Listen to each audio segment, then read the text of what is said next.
Hey guys, welcome back to the Bay Area Sports Addiction. My name's Alex, and today we're going to be discussing the Golden State Warriors. Well, just to recap, in case you live under a rock, the Golden State Warriors defeat the Sacramento Kings in 7 games. The score of Game 7, 120 to 100. The Warriors were propelled to victory behind a 50-point masterclass from Steph Curry. But first, before we dive into Game 7, I'm going to touch on a few key points that I took away from this series. The first one is going to be obviously winning on the road. During the regular season, it was made a pretty big deal that the Warriors weren't able to win on the road.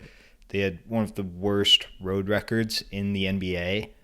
And as you can tell, the Warriors win 2 road games in the series. Game 5 and Game 7. But the real differentiating factor is that when these vets like Steph, Clay, Draymond get into the postseason, the effort and focus on both ends of the court is just drastically higher. It's hard for them to get up against, when we're playing in Houston against one of the worst teams in the league. Like, the Warriors are going to have a stinker every once in a while. It just happened a lot more this year. Another key that I noted throughout this series is Kevon Looney is an elite role player. He's, as Steve Kerr mentioned in one of his interviews, he thinks he's one of the best centers in the league, which, I mean, he's an elite rebounder. Kevon had 3 20-plus rebounding games in this season. He out-rebounded the NBA rebound champion this year, actually. Domantas Sabonis led the league in rebounds this year, and Kevon out-rebounded him by 30 rebounds in 32 less minutes played. So that just goes to show you, man, Loon is just an elite rebounder who's actually the most offensive rebounds in a playoff series in the last 20 years. He had 37 rebounds, offensive rebounds in this series, 10 of them coming in that Game 7 win.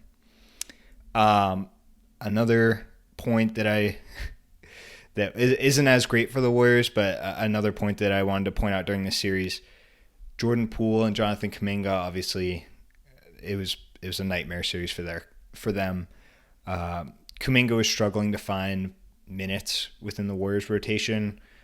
When he did get minutes, he was very lackadaisical. There was one play specifically, he was standing in the corner and another Warrior shot a 3, and he didn't even attempt to get a rebound, and it landed probably like 10 feet in front of him, and a Sacramento King ended up getting the ball, and then Kerr immediately subbed him out, and I don't think he played the rest of the series. So, except for garbage time of Game 7, but that doesn't matter. Kuminga couldn't get any offense going, and obviously the effort was a little bit of a factor there. For Jordan Poole, on the other hand, it was just bad decision-making, dumb turnovers, which cropped up during the regular season, and I know has been one of the pain points with Jordan Poole.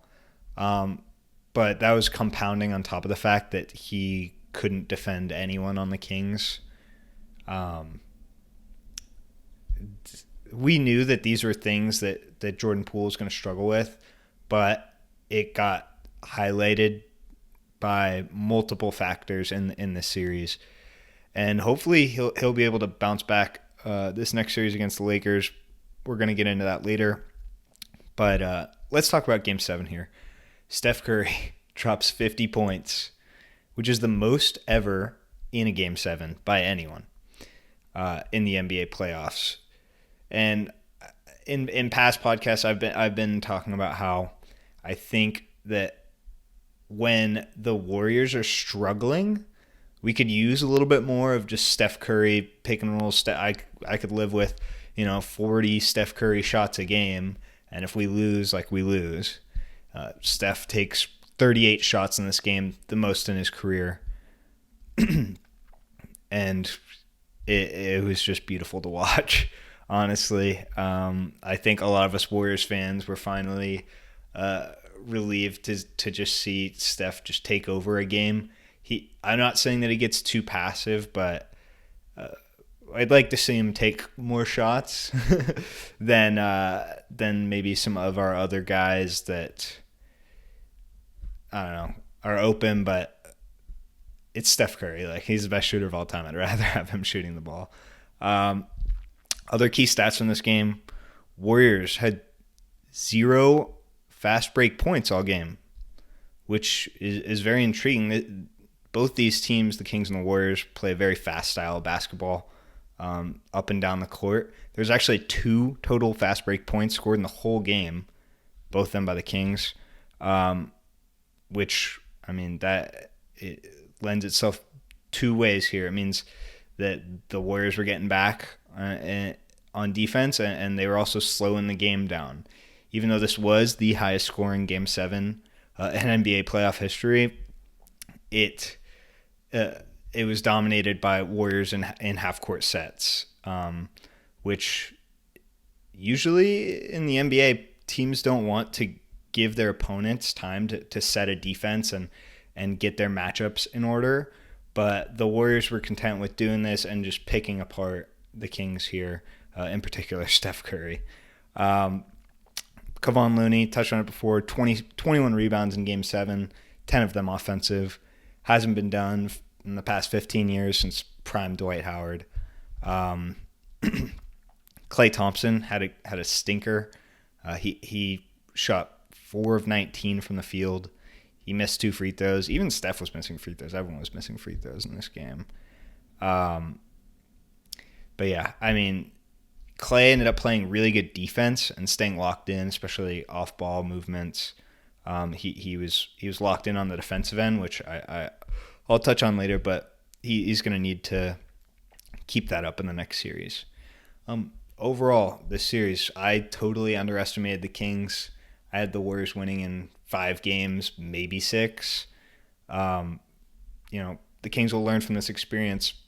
The Warriors, the year before they won the title, they lost to the Clippers in 7 in the second round.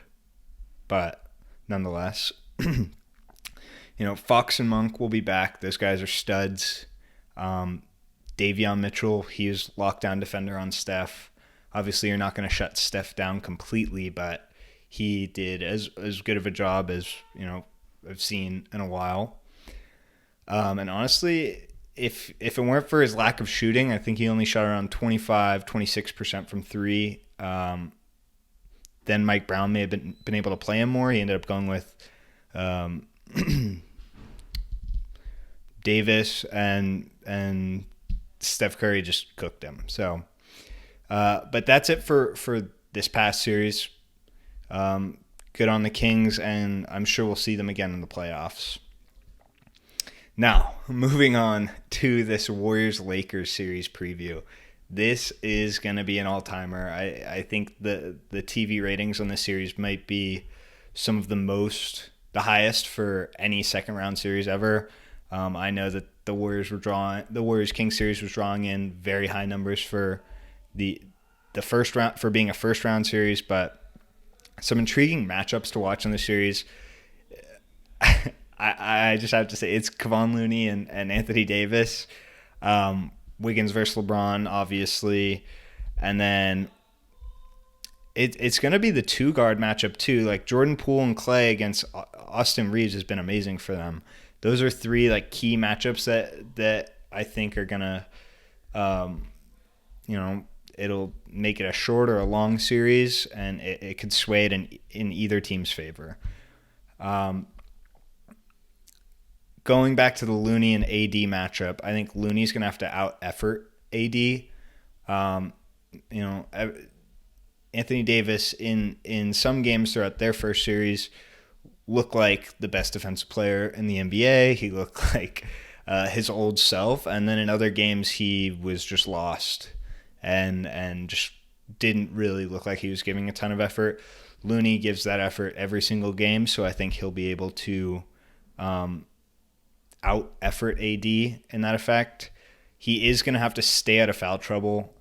Obviously, on the other end of the floor, he's going to have to guard AD, which is a tough task. So if Looney can stay out of foul trouble and he can keep up his high energy, high effort, I think that plays into the Warriors' favor. The Lakers really like to keep AD in the paint and avoid giving up paint points, which is more of the opposite of how this last series was played. The Kings don't really have a rim protector that they play all the time, so the Warriors were able to dominate paint points in the games that they win. But that will probably not be the case in this Lakers series. But one way to counteract that is in pick and rolls. Maybe the Warriors have Kevon Looney come set a screen for Steph or any ball handler. That will hopefully pull AD out of the paint. If it's not pulling AD out of the paint and they just play a drop coverage, Steph Curry can just light them up. It's what the Warriors did against the Celtics in the finals last year. The Celtics kept having Horford guard the paint. Steph would just pull up and splash that. The Lakers have also given up the second most open three-point attempts, and that's in part by keeping AD and LeBron in the paint to protect that area. So if the Warriors are bringing those guys out of the paint, Loon will have more opportunity to get offensive rebounds. But if they're going to stay in the paint, we're going to get open shots. So I like that for the Warriors. We're just going to have to hit them. The next matchup is going to be Wiggins and LeBron. I mean, Wiggins is one of the best two-way defenders in the league. And he can match LeBron's speed in the open court. The thing is he going to be able to match his physicality and his strength? Obviously, I think what the Warriors are going to have to do and what they've been doing throughout all their title runs, Draymond sort of plays like a center field and will just roam around the court and just wreak havoc on the defensive end. He's probably going to have to be playing off of either a Jared Vanderbilt or Rui Hachimura, as those guys will probably be more of the guys that the Warriors are going to let take open shots. And Draymond's just gonna help out Wiggins with LeBron. I feel like LeBron might take Wiggins down the post, and that's where he'll have his biggest advantage, especially as LeBron has grown his post game throughout the past decade, it seems. But yeah, I mean, some may be calling this a Wiggins revenge series, and obviously, the Cavaliers took Andrew Wiggins with the first overall pick, was immediately traded for Kevin Love to Minnesota. And then that was obviously the start of the Warriors versus LeBron saga. The last matchup that I mentioned before is the two-guard matchup. It's going to be Austin Reeves and then Jordan Poole and Klay Thompson, who's going to be able to be that secondary guard. Klay's obviously going to bounce back from his shooting slump in that Game 7. And playing in LA, I know he mentioned that he very much just wanted to play the Lakers in a playoff series and hasn't since he's joined the league. So that will be fun to watch. He needs to continue to play amazing defense. He may not be at that all-defensive team level to where he was pre-injuries, but he is still a very good defender. And Poole's just going to have to figure it out. Like, the driving lanes may not be there. His biggest strength is as a straight-line driver. And if the Lakers are going to have the ADs, the LeBrons, any rim protector in the paint taking away paint points, he's either going to have to get in there and find open guys, or he's gonna have to create on the outside and make his open shots. It seemed like he couldn't get anything to fall, and he's just got to make better decisions in general. the defense won't come overnight, but giving maybe a little bit more effort would be awesome. I know I'm just watching the game, so I can't tell him that he's not giving any effort, but it sure doesn't look like it. So, and just one last thing that I wanted to mention about this is on the offensive end for the Warriors. Looking at all the matchups, D'Angelo Russell may actually end up guarding Andrew Wiggins, which is actually another like revenge series possibly, where D'Lo obviously was traded from the Warriors to Minnesota for Andrew Wiggins a few years ago. I personally am not fearful of D'Lo, but we'll have to see how this series plays out. If that matchup does end up happening, Wiggins may be able to bully him, take him down closer to the paint, and if they have to help, find open guys or just score over him. He's too small, too light. So, my prediction for this next Lakers series, Warriors-Lakers, it's going to be dubs in 7. I definitely took the Kings for granted last series, and I don't want to do the same thing. Obviously, they have LeBron James, and their core guys won that bubble title a few years ago. But yeah, I mean, they've had a few more days off than the Warriors in between series here. The Warriors are going to be on short rest, 1 day's rest for the game tomorrow. And I think they'll need to win this game 1. I think Steph Curry will definitely, him and Draymond will definitely get the guys pumped up. And Steph Curry still has won a road game in every single one of his playoff series, which is incredible, honestly. So I don't see it ending here. And then the last thing I want to touch on in today's episode is just other round 2 predictions. Now that all the other series are set, I'm going to say Denver in 6. It looked like they were just destroying the Suns on the offensive end. The Suns may be able to get a few games just by keeping up with the scoring, but if they aren't going to be able to guard Jokic and that offense when it's humming, they're not going to be able to stop them. On the Eastern Conference, I'm going to have Celtics in 6.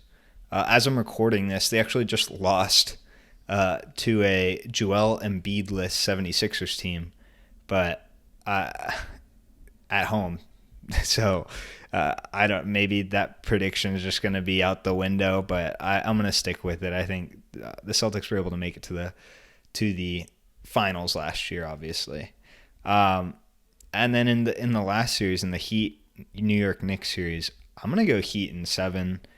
Jimmy Butler is that guy. Obviously, they come out and they win game 1 as an 8 seed in New York after knocking off the number 1 overall seed in the Milwaukee Bucks in the previous round.